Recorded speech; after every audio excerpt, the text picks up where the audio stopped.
अस्सलाम वालेकुम। आज की इस वीडियो में मैं आपको कीमे के कबाब बनाना बताऊंगी।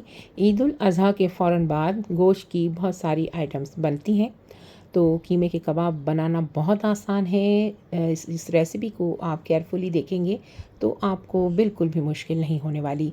आधा केजी या आधा किलो हमने कीमा लिया है और इसमें 2 बारीक प्याज और 2 बारीक टमाटर काट के डाले हैं। 2 चम्मच हरी मिर्च, 2 चम्मच लहसुन और 2 चम्मच पिसा हुआ अदरक डालकर आपने इसे मिला लेना है।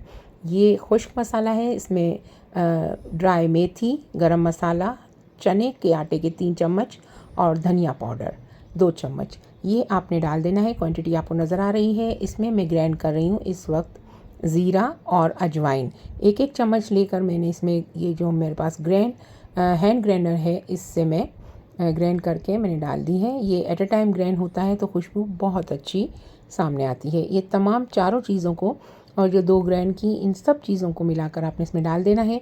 याद रखिए इसमें नमक आप अपने हस्बे ज़ायका शामिल करेंगे।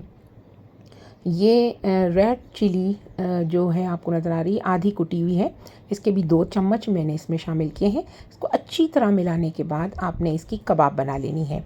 ट्रे पर थोड़ा सा घी लगा लेना है और अपने हाथों को भी थोड़ा सा घी से तर करना है ताकि ये कबाब टूटे नहीं। अच्छी तरीके से बड़ी साइज़ की कबाब आपको बनानी है और बनाकर आपने इसे थोड़ी देर के लिए कम से कम 1 घंटे के लिए फ्रिज में रख देना है। 1 घंटे के बाद आप चाहें तो इसे डीप फ्राई कर सकते हैं और चाहें तो आप इसे शैलो फ्राई भी कर सकते हैं। मैंने आपको इस वीडियो में शैलो फ्राई करना भी बताया है और डीप फ्राई करना भी बताऊंगी। ये देखें शैलो फ्राई हो रही है। वैसे मेरे ख्याल से इसे डीप फ्राई किया जाए तो ज़्यादा बेहतर रहता है।